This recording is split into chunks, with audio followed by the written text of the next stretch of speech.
what you find is, you're being distracted by the various forms of technology. You're being distracted by your phone. You're being distracted by your game console. You're being distracted by computers, iPads, etc.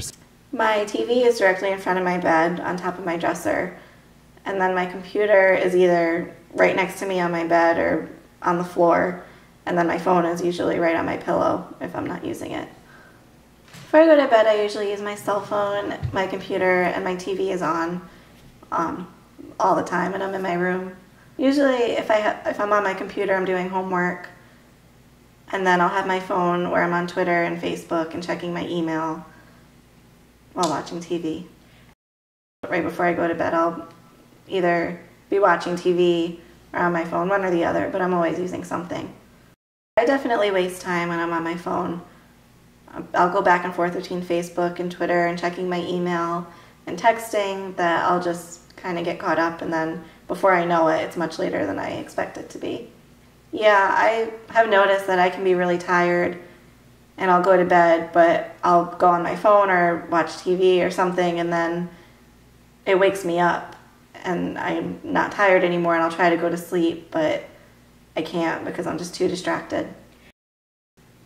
I would say I wake up anywhere between 2 to 4 times a night because I'll get a text message or just an alert on my phone that'll wake me up.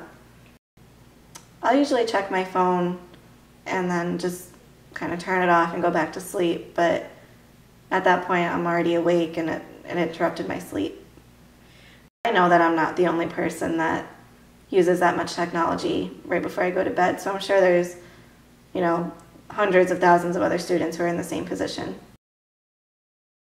I don't know that we can fix it at this point. We've become so technologically driven that, we leave our house and we forgot our iPad. It's like, oh my God, we got to drive all the way back home.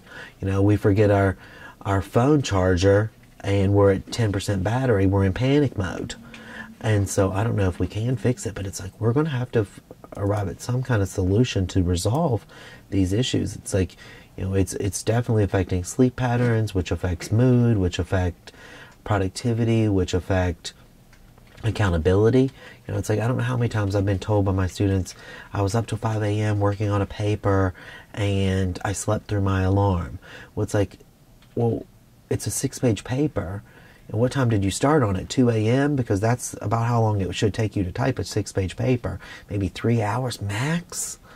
And so, but instead, I know that they've probably been in the library since 8 o'clock, looking at the various forms of, technology. And so it's distracting them. It's decreasing productivity. Indubitably, it's affecting sleep patterns. It's probably affecting as well, the longer you stay up, the more it affects your diet, because you're getting hungry at 3 o'clock in the morning when you shouldn't be eating. You're drinking 2 Red Bulls at 1 a.m. because you've got to get this paper done. And so we look at kind of like this slippery slope as the technology distracts us. We're forced to use these mechanisms to keep us awake.